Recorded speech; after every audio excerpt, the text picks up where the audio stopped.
Dodge City and in the territory on west, there's just one way to handle the killers and the spoilers, and that's with a U.S. Marshal and the smell of Gunsmoke.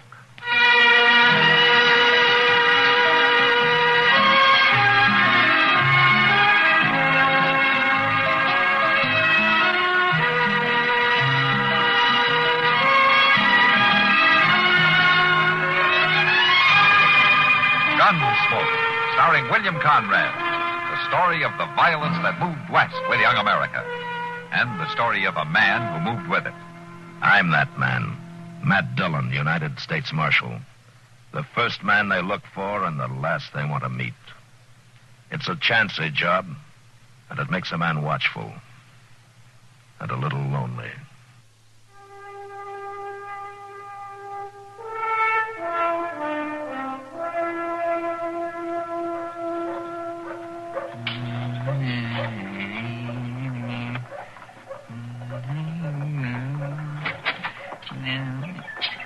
Oh, you finished in there already, Mr. Dillon? Well, I just wanted to ask the agent a question, Chester.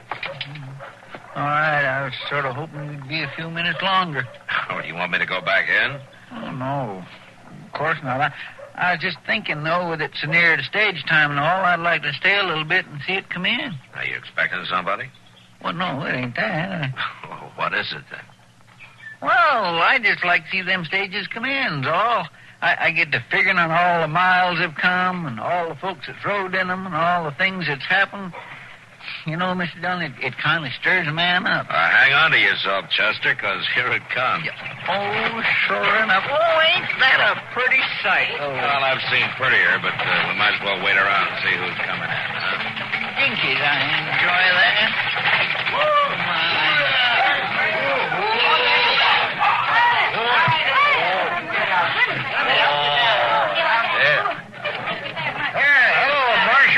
Jim, did you have a good run? Well, driving one of these rigs ain't never exactly easy, but nothing special happened. That's good. You looking for somebody? No, Chester, just sightseeing. How's that? He just likes to watch, that's all. Well, now he can just watch me tend that baggage. I'll see you later, Marshal. Sure, Jim. Well, he don't need to act so smart about it. Pardon me, gentlemen. I'd like to ask a question. Sure. What's on your mind? Billy Critt, sir, from Louisiana. I'm Matt Dillon, Critt. This is Chester Proudfoot. Pleased to meet you, Mr. Critt. Gentlemen, I was wondering if either of you could help me find a friend of mine. Well, you don't have to do no more than just tell us his name, Mr. Critt. We know just about everybody in these parts. It's not a he, it's a lady. A lady? Well, now... What's her name, Critt? Russell. Miss Kitty Russell. You happen to know her, Marshal? Know her? I just guess he does. Yeah, I know. I guess Mr. Dillon knows Miss Kitty just about as well as anybody in town. I thank you, Marshal, if you tell me where I might find her. Why, we'll take you to her. She's just down the street. Chester, will you go on down and pick up the mail and take it back to the office? I'll be there directly. Well, sure, I'll do that, Mr. Dillon. But if you need any help... Yeah, we'll call you if we need any help. Thanks for your courtesy, Mr. Proudfoot. You say you can show me where to find Miss Russell, Marshal? Oh, sure. I'll take you there. Come on. You, look a little young to have known Kitty very well. She's been here in Dodge for quite a spell now. She's an old friend of the family, Marshal Dillon. Yeah. Most especially of my older sister. They grew up together. So when I started out on this trip, there was nothing for it but that I look her up. Lucy'd never forgive me. I see. Has your sister heard from Kitty lately? Why, they've kept in touch, sir. Birthdays, Christmas, things like that. You know how ladies are. Now, here we are, right in here. But this is a saloon, sir. Have you ever been in one before? Oh, I have no objections for myself, sir, but we're looking for a lady. Well, come on in, Critt. I think Kitty can speak for herself.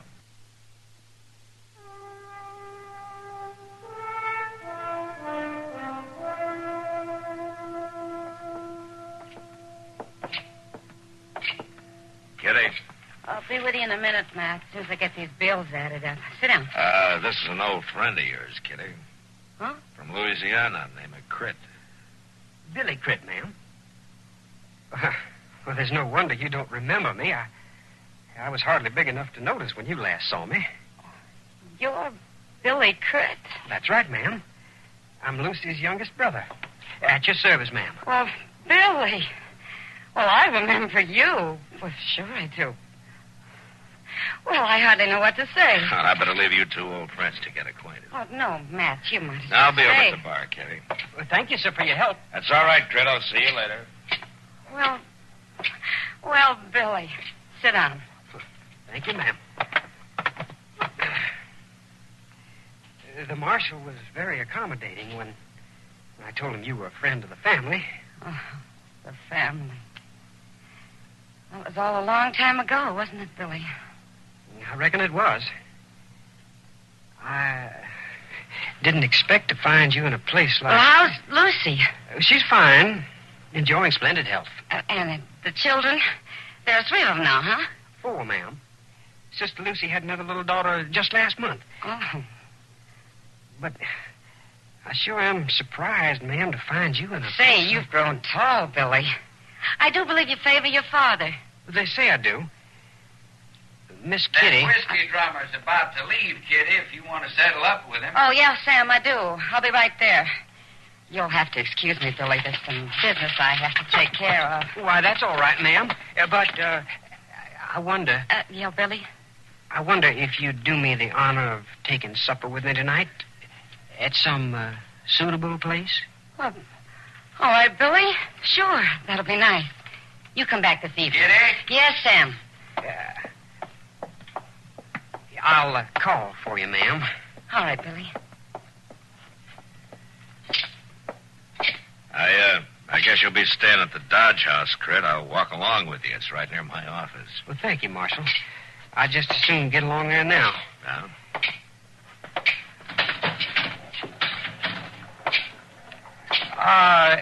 Is it a good hotel? The Dodge House? Oh, it's as good as we got. No offense, sir, but... Well, I guess you look at things differently in the West. We don't look at them differently, Crit. We just have to live differently, that's all. And the people... And the people don't take hasty judging. I reckon I wasn't judging the people so much as the surroundings. Well, surroundings aren't the most important thing out here, Crit. Well, I know, sir, but... Well, I can't help believing Miss Kitty would be better off someplace other than a saloon. My people always told me she's a fine woman. She is a fine woman. And I think maybe I'd leave Kitty's surroundings up to her.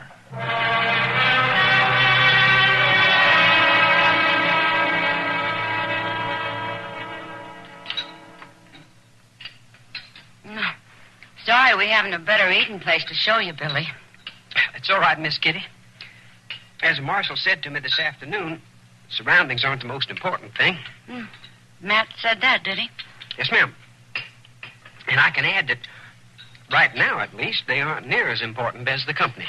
Well, thank you. Nobody's bothered to turn a compliment like that for me in a long time. Miss Kitty,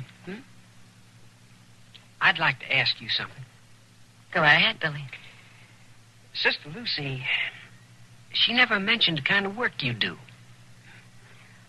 I don't think I ever mentioned it to her. Well, I can't help feeling, ma'am, that you'd be a lot happier if you were situated someplace else. Are you talking about the Long Branch? Yes, ma'am, I am. A saloon just isn't a suitable place for a lady. I know it isn't. Now, Billy, look here. There she is. Where? Now, look at there, will you? Oh. There's Kitty. There's Kitty. You better come on back to your own place, Kitty. Come on back. Yeah. The lady is with me. We've been looking for you. Come on back to your own place, Kitty. Yeah. We drink better when you're pretty and up to the place. That's so. You go along, boys. I'm having the supper. I'll take care of this. I've told you once, the lady is with me. Now, if you don't stop bothering her, I'll be forced to take it as a personal insult. Billy. What's she saying, Tom? Well, I do believe the little fella is standing up for Kitty. Tell. I'm warning you, sir. Why, you fancy talking, young... Boys, you go on back to the Long Branch. I'll be along directly. I won't stand for them talking to you like that. Billy, sit down. Now, go along, boys. Don't you think I ought to pin his ears back for him, Weave, just once? He didn't mean anything. I don't know. Now, you go on now. Drinks are on me. Oh, free drinks? That's what I said. Well, sure thing, Kitty. Well, we'll see you later. Sure. Come on, Weave. Sure thing. Go on, free drink. I wish you hadn't done that, Miss Kitty.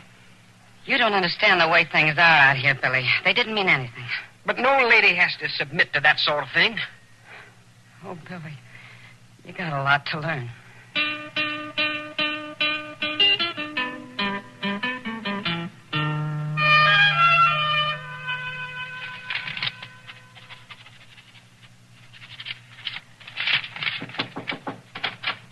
Can I come in, Matt? Huh? Oh, sure, Kitty. Come on in. I got one more paper to sign here, and I'll be right with you. Now, what can I do for you, Kitty? It's an official visit. Well, I guess it is, Matt, in a way. I'm awful worried about that boy. Oh? Well, what's happened? Well, nothing's happened yet. At least I was able to stop it. What do you mean? Oh, last night we were having supper at Delmonico's, and Tal and Weeb came in, and they were drunk. You know how they act. Did Crit take him on? He was ready to. I managed to stop it this time. This time? Matt, that young fool's determined to defend my honor.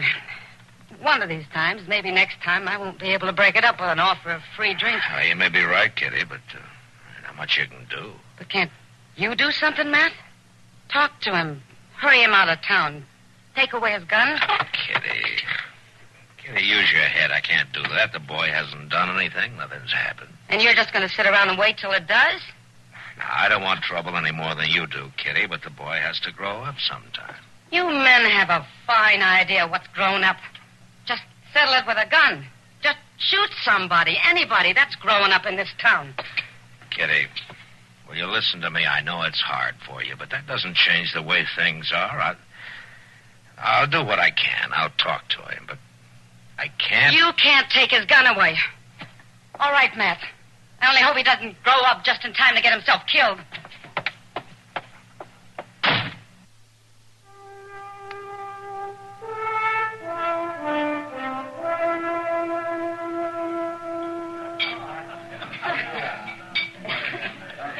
I tell you, Doc, Miss Kitty read him out something fierce. She did? Yeah, Well, what were you doing there, Chester? Eavesdropping, huh? No, Doc, but I was in the back room there when Miss Kitty come in, and there wasn't no way for me to come out once she started going on, Mr. Dillon. And there wasn't no way for me to keep him hearing neither. Oh, yeah, that's right. She really gave Matt a hard time, did she? Oh, mercy, yes, she did for a fact. Like Yeah, she told him. you that it was too hard on him. Well, Kitty. Oh, yes. Well, now, Kitty, now you've got to realize, Matt has a job to do. Yes, he has, and a tough job. Now, he can't take time to nursemaid every young pup who comes to town. Oh, you men are all alike. Just leave him alone. Give him a gun and leave him alone. It'll all be settled one way or another. Miss Kitty, Billy coming in. I'm afraid he would. Well, I'll steer him away from the bar. Maybe that'll keep trouble away for a little while. Billy? Hello, Billy. Good afternoon, Miss Kitty. Come on over here and sit down, huh? Thank you. I trust you spent a comfortable night. Well, yeah, Billy. Yeah, thank you. Miss Kitty, I've come to tell you goodbye. Huh? I've decided to cut short my visit. Oh. Well, Billy, it was nice to see you.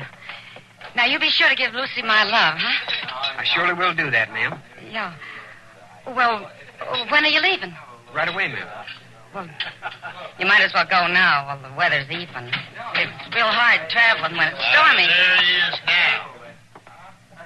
The gent with the fancy talk. Tal, you go along now.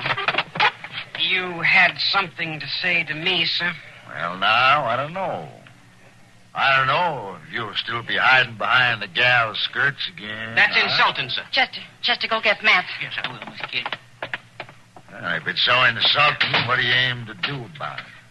I'm inviting you out into the street with me, sir, right now. Billy, Tal, you stop this right now. Not this time, Miss Kitty. Did you hear me, sir? Will you step outside with me?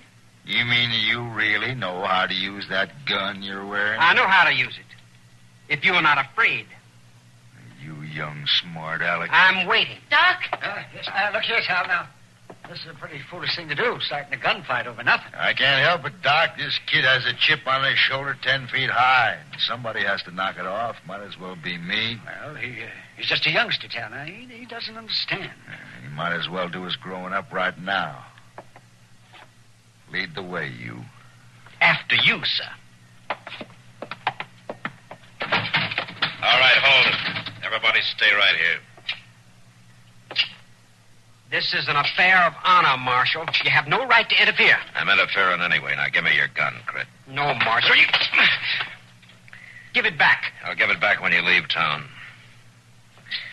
All right, Tal. Go on, get out of here. Now, wait. Go on. Before I let you cool off in jail. Now, go on.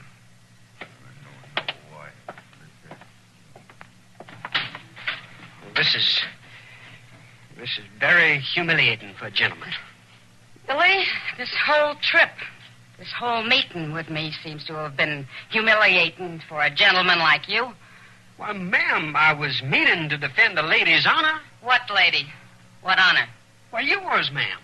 Now, you listen to me. I've been getting along very well here without you to defend me. I live the way I want to live. I do what I want to do, and it's for my honor. Well, I haven't thought much about it for a long time. But, ma'am, I've had about enough of you with your fancy manners and your fancy talk. The sooner you go back to your mama and your nice ways of living, the better I'll like it. Sam, I'll have a whiskey. Sure. There's a stage in an hour, Crit. You might want to be on it, huh? I'll be on it, Marshal. That's for certain. You can pick up your gun before you leave.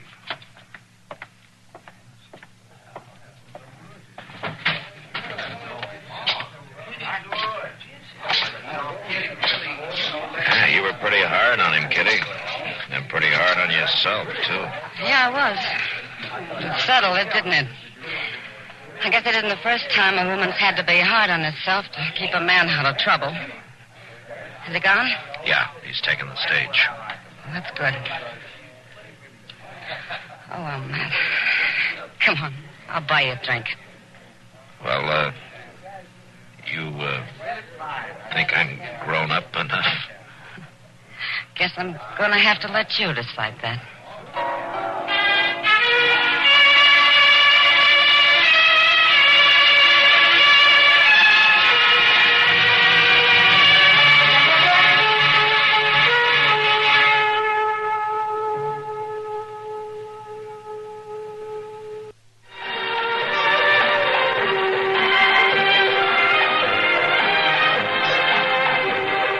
Gunsmoke. Produced and directed by Norman MacDonnell, stars William Conrad as Matt Dillon, U.S. Marshal. The story was specially written for Gunsmoke by Marion Clark, with editorial supervision by John Meston. Parley Baer is Chester, Howard McNear is Doc, and Georgia Ellis is Kitty.